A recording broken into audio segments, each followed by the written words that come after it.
Hello, great മീഡിയസിലേക്ക് സ്വാഗതം. ദുൽഖർ ഇട്ട ആ ഒരു റെക്കോർഡ് തകർക്കാൻ ഒരു മമ്മൂട്ടിക്കും ഒരു മോഹൻലാലിനും കഴിയില്ല എന്നുള്ളത് നമുക്ക് ഉറപ്പിച്ച് തന്നെ പറയാൻ കഴിയും. ദുൽഖർ സൽമാൻ നായകനായി എത്തിയ ലക്കി ഭാസ്കർ എന്ന സിനിമ നേടിയത് 100 കോടിക്ക് മുകളിലുള്ള കളക്ഷനായിരുന്നു. പക്ഷേ ഇപ്പോൾ ഈ ഒരു സിനിമ തീർത്തിരിക്കുന്ന റെക്കോർഡ് സമീപകാലത്തെന്നല്ല, മലയാള സിനിമയുടെ എന്നല്ല, സൗത്ത് ഇന്ത്യൻ സിനിമകൾ ഇതുവരെ കാഴ്ചവെക്കാത്ത ഒരു റെക്കോർഡാണ്.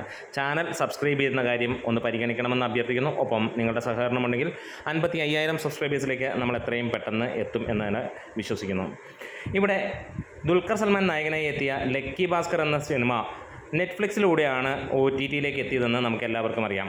തുടർച്ചയായി 100-ാം ദിവസം സിനിമ ടോപ്പ് 10 എത്തിയിരിക്കുന്നു. ഒരു സൗത്ത് ഇന്ത്യൻ സിനിമ പോലും ആ ഒരു രീതിയിൽ ആ ഒരു കടമ്പയിലേക്ക് എത്തിയിട്ടില്ല ഇതുവരെ എന്ന് തന്നെ പറയാം. ഇവിടെ വമ്പൻ സിനിമകൾ, RRR പോലെയുള്ള സിനിമകൾ, ബാഹുബലി പോലെയുള്ള സിനിമകൾ, ഇതെല്ലാം വന്നിട്ടും വേറെ ഒരു സിനിമയ്ക്ക് പോലും അങ്ങനെ 100 ദിവസം ടോപ്പ് 10 നിൽക്കാൻ കഴിഞ്ഞിട്ടില്ല എന്ന് പറയുമ്പോൾ ദുൽഖർ ആരാം മോൻ എന്നുള്ളത് ഇപ്പോൾ നമുക്ക് മനസ്സിലാക്കാം. അതെ, ഏറ്റവും വലിയ ക്രൗഡ് പുള്ളർ മമ്മൂട്ടിയോ മോഹൻലാലോ ഒന്നുമല്ല, അത് ദുൽഖർ തന്നെയെന്ന് ഉറപ്പാക്കുകയാണ്. 100 കോടിയേക്കാൾ വലിയ റെക്കോർഡ് ാണ് ചെക്കൻ ഇവിടെ അങ്ങ് മാറി നിൽക്കുന്നത്. അതായത് എമ്പുരാനെയും അതേപോലെ തന്നെ നമ്മുടെ തമ്പുരാനെയും, മമ്മൂട്ടി എന്ന തമ്പുരാനെയും അതിൻ്റെ മുകളിൽ നിൽക്കുന്നത് നമ്മുടെ പയ്യൻ ദുൽഖർ എന്ന് തന്നെ പറയാം.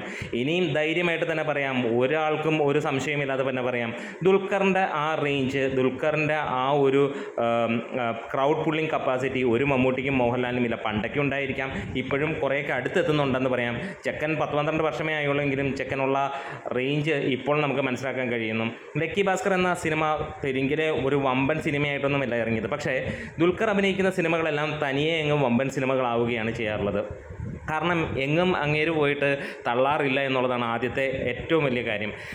അവിടെ സീതാരാമം എന്ന സിനിമ നമുക്ക് എല്ലാവർക്കും ഇഷ്ടപ്പെട്ടാണ്. ഇന്ത്യക്ക് പുറത്തുള്ള ആളുകൾക്ക് പോലും വലിയ രീതിയിൽ ഇഷ്ടപ്പെട്ട ആ ഒരു സിനിമ 99 കോടിയെ നേടിയുള്ളൂ എന്നുള്ളത് ധൈര്യമായിട്ട് തന്നെ പുറത്ത് വിട്ട കണക്കാണെങ്കിൽ, ലക്കി ഭാസ്കർ എത്തിയപ്പോൾ പലരും ചൊറിഞ്ഞു വന്നു. പ്രത്യേകിച്ച് മലയാളികളുടെ കാര്യമാണ്.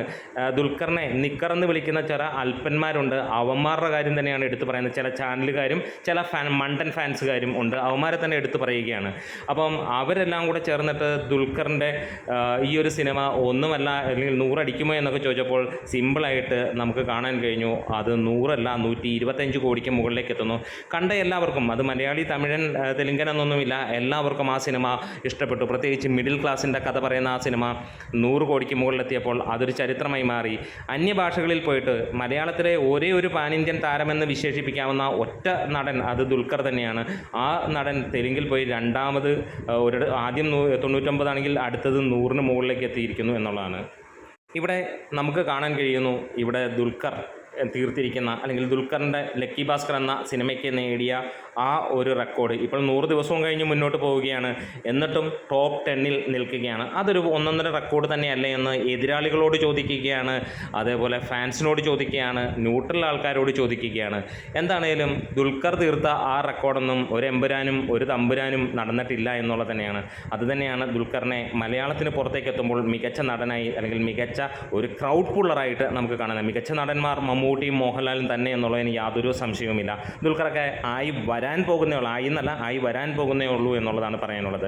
അവരുടെ രണ്ടുപേരുടെ ഇടയിൽ നിന്നിട്ട് ഇത്ര വർഷങ്ങൾ, 45-50 വർഷങ്ങൾക്കടുത്തുള്ള ഈ രണ്ട് ഇന്ത്യയുടെ നെടുംതൂണുകൾ എന്ന് വിശേഷിപ്പിക്കാവുന്ന മമ്മൂട്ടിക്കും മോഹൻലാലിനും മുകളിൽ ഒരു ക്രൗഡ് പുള്ളിങ് കപ്പാസിറ്റി ഉണ്ടെങ്കിൽ ദുൽഖർ തന്നെയാണ് കേരളത്തിന് പുറത്തുള്ള സൂപ്പർ താരവും മെഗാ താരവും എന്ന് നമ്മൾ പറയുന്നു. യോജിക്കുന്നവർക്ക് കമൻസിലോട്ടാം.